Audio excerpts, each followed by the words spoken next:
Thank you. Ladies and gentlemen, in the last few years, the relation between the academy and society has received a lot of attention. Plagiarism has affected the reputation of science in society. The relationship between science, education and society has also been placed on the agenda by the platform Science in Transition. According to this platform, it is clear that the university elite has set out since the early 1980s on a remarkable process of social abdication. This elite isolated itself in its research, allowing its ties to society and also to academic education to weaken. In contrast, and we have heard already the plea of Wijnand Meinhardt, one of the initiators of Science in Transition, this platform argues for high-quality scientific education as a central task of the university. The initiators are concerned about the widening gap between secondary education and the university, and one of their main recommendations is to recover that relation by making the teaching profession a respectable destination for university students. This will lead to schools receiving better teachers and universities receiving better students. At this VU University too, the relation between research and teaching, or between science and education, has come to the forefront of attention, as most of you know. In this context, I would like to point to an initiative of my own faculty, the Faculty of Psychology and Education, which in 2008 set up the so-called academic PABO, an academic course of primary teaching training. In contrast to many other Western countries, Dutch teacher training colleges did not operate at academic level. In the new initiative, primary teaching students also receive a bachelor degree in educational science in addition to their teacher's degree.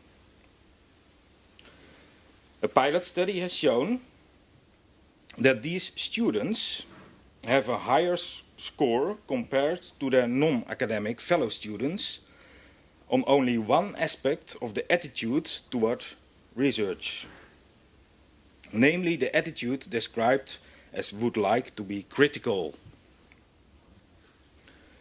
The goal of academic teacher training is to educate a new generation of teachers who are better able to research the educational situation in the classroom, and in doing so, to improve educational processes.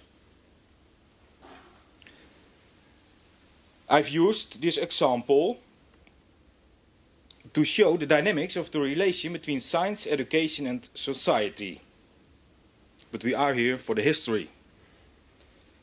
So in the Netherlands, teacher training has had a long history of debate about the character of teaching.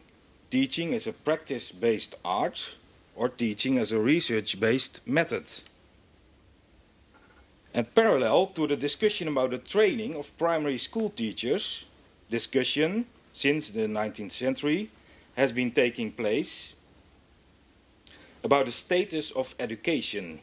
Is it possible to research education as a science? Or is it a matter of going into the classroom and using your natural talents? This brings me to the case I want to present here. And I can best introduce the main figure of my research by quoting the sentences about Stevin that are on the invitation for this meeting.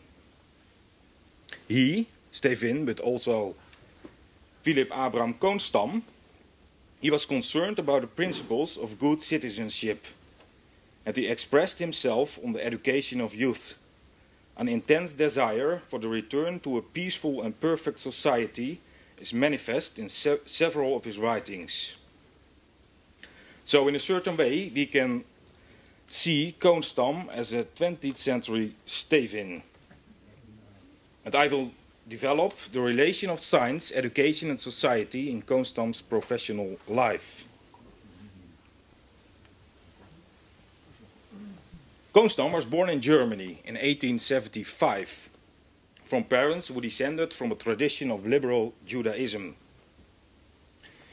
He was trained in the natural sciences at the University of Amsterdam and specialized in thermodynamics under the leadership of Nobel Prize winner Johannes van der Waals.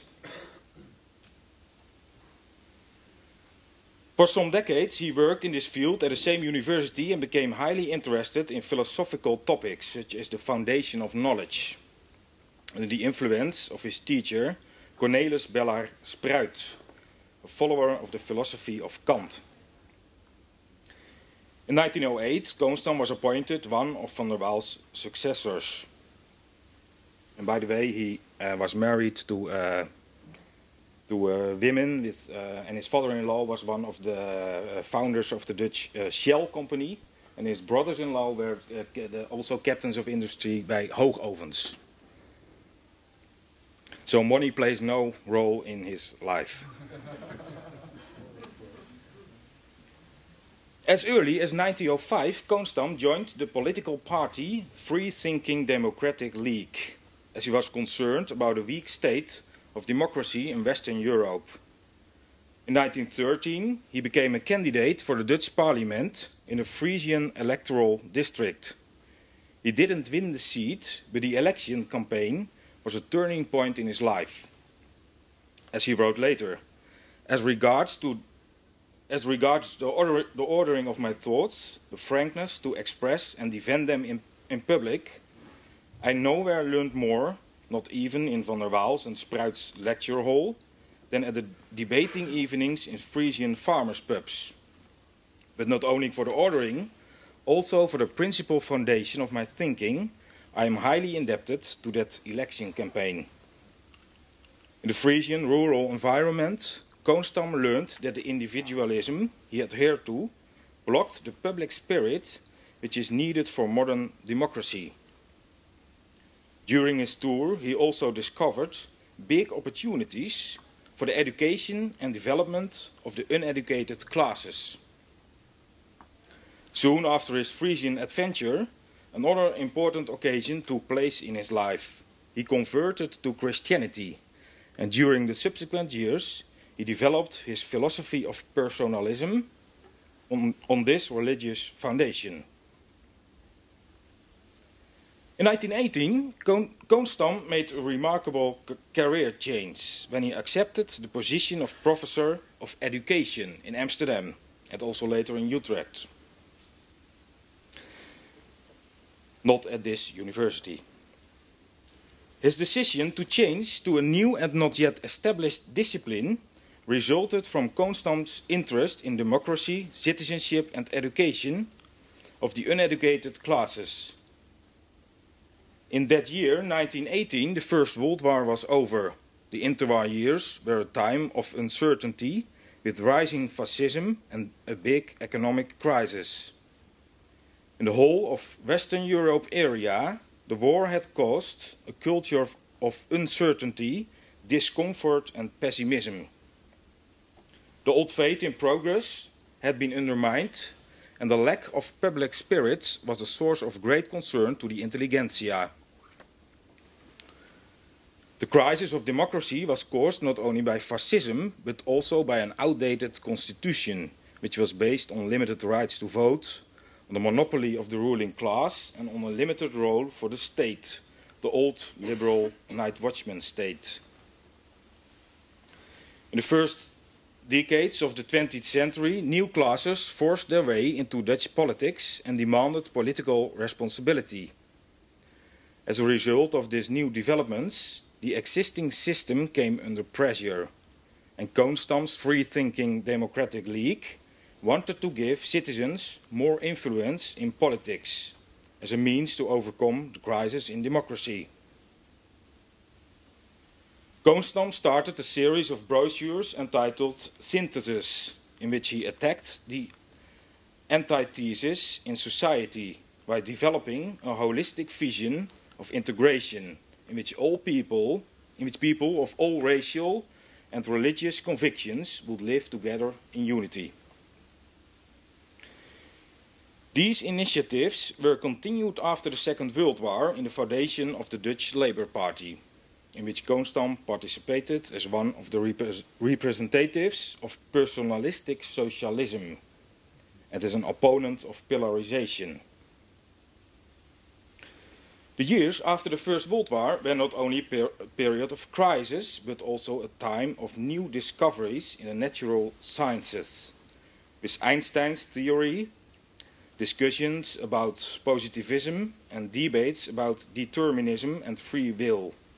A new generation physicists, men like Koonstam, Ehrenfest, Freudenthal and Fokker, was in search of synthesis and of a coordinating philosophy of life, as David Baneke, who is working at this university, has shown in his dissertation about synthetic thought.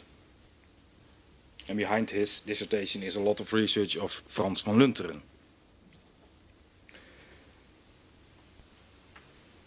Koonstam was one of the new generation physicists who dissociated himself from the late 19th century ideal of knowledge and science. His new position was that of indeterminism.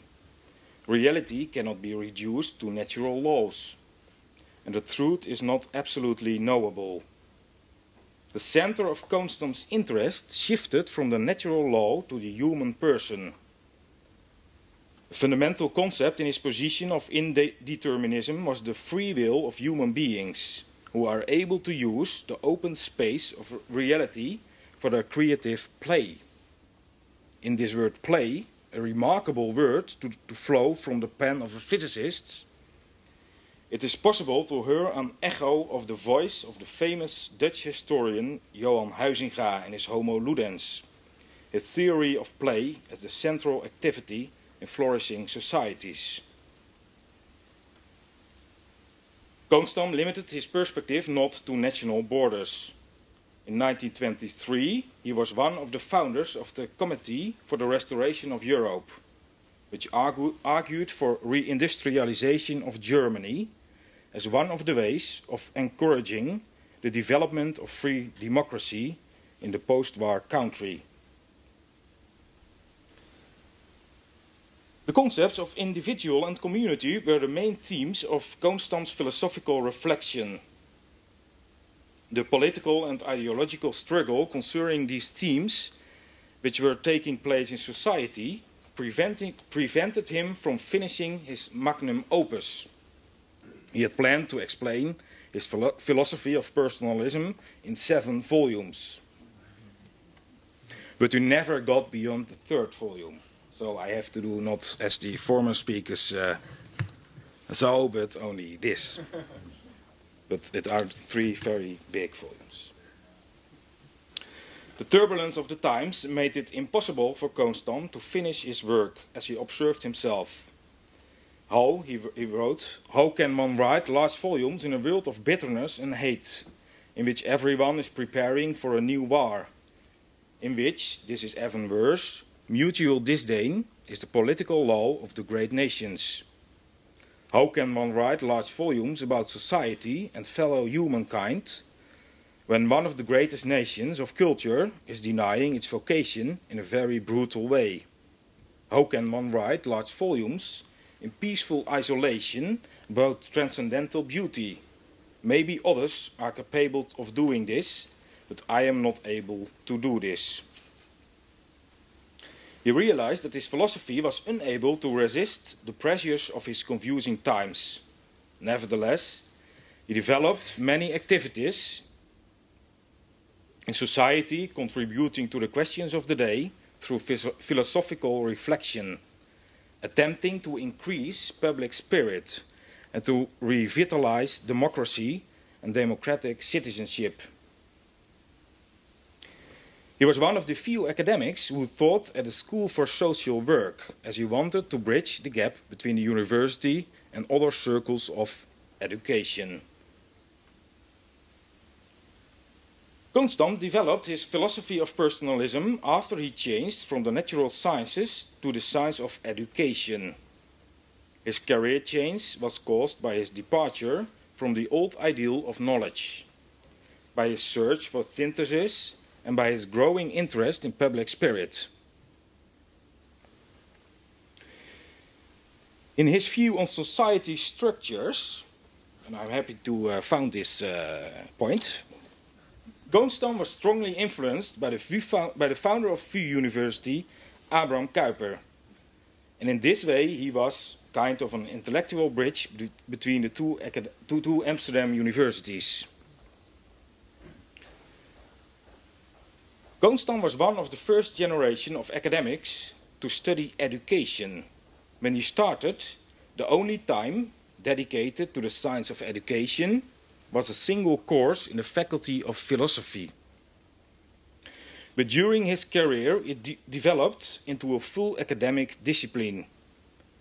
Goonstam founded this discipline in 3 ways. First, by his philosophical reflection on education. Second, by empirical educational research in the institute connected to his chair. And third, by generating societal impact. His efforts to establish education as a full academic discipline form an interesting chapter in the history of science and humanities. With his fellow professors in education, like Casimir in Leiden, Brugmans in Groningen, and Waterink at this VU University, he paved the way for listing education as a full major in the so-called academic statute of 1949 of the Dutch Academic Council. With his practice-based research, Goonstam influenced Dutch politics. And he was also an important member of the Education Council, the advisory body of the Minister for Education, Culture and Science. Goonstam's chair in education was founded by the Society for Promoting the Public Good, established in the context of the Dutch Enlightenment in the late 18th century, and still an influential organization in Goonstam times, concerned with the education of the uneducated people. Goonstam distanced himself from the society's Enlightenment ideal, based on the old ideas of determinism, causing some troubles within the board of the society. From 1918, when the first chairs in education were established, intense discussions took place about what Thomas Guerin has called the demarcation of science, and which Van Hilvoorde has studied for the Dutch context.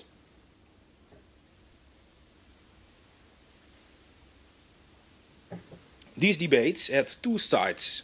First, they involved a demarcation between scientific knowledge of education and other, more practical educational knowledge.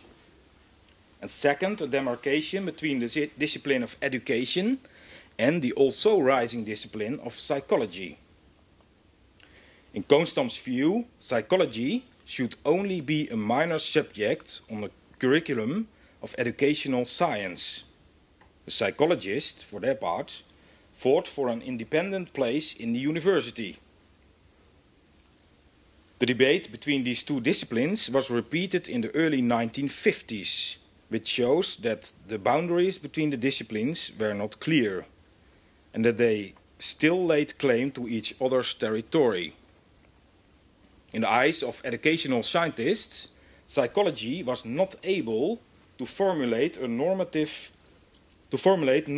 questions, and was only helpful for collecting data. The psychological science, for their part, accused educational scientists of using unscientific methods by using verifiable knowledge for the purpose of normative ideological knowledge. What was taking place was a clash of ideas about knowledge and the legal status of normativity and metaphysical ideas of humankind in academic research. For Goonstam, these debates must have been a déjà vu of the early 20th century debates in the natural sciences. He took a distinct position. First, educational science needs a philosophical, normative foundation. Second, empirical research should be carried out in cooperation with psychology. And third, educational science had to be defined as the theory of the genesis of man, a very exalted view of his discipline. At the same time, educational science had to be practice-oriented, and it should produce knowledge for a revision of the Dutch schooling system. Koonstam's academic public lectures are likely to confuse the present-day reader. His choices were not always clear, and possibly he was conscious of his unclearness because he claimed a wide field for academic studies and lectures against the most acute and current danger of his discipline. In other words, his lectures showed that he was in the process of establishing the boundaries of his discipline. In his inaugural lecture of 1919, when he started his work as an educational scientist, he announced he would postpone demonstration of why education was a science. Our empirical research, Koonstam promised, shall bear out the scientific character of educational studies. His premise in 1919 was a phrase which became famous in Dutch educational studies. Pedagogy will be philosophical or it won't be anything at all. Koonstam made a clear choice here for a science based on ethics and on philosophy. However, in his 1935 lecture, Educational Studies as a Science, he did not repeat this normative understanding of his discipline and limited himself to the empirical research which had shown that educational studies were a proper science.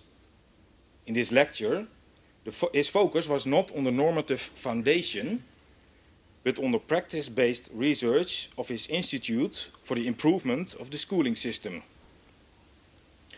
It is clear that he was adjusting his position to suit the topical interest of the politics of his day, an interest that had not been at the forefront of attention in 1990. The title of his first post-war lecture of 1946 was also a program, Task and Placement of Educational Studies in the Advancement of a New Community. A program because educational science can give answers, so Koonstam, to the big socio-educational questions caused by the war and its consequences. It was, he wrote, not necessary to demonstrate the scientific status of educational studies, because the last 25 years have shown its indispensability. But he did not explain to whom and to what it had been indispensable. In short, his public lectures lack a well-defined foundation for educational studies as a science separate from psychology. My question for the coming years is to give a more clear interpretation of the nature of Koonstam's new science, to research in more detail his role of academic leadership in education and society. And I'm convinced that cooperation with the Stevin Center will be very helpful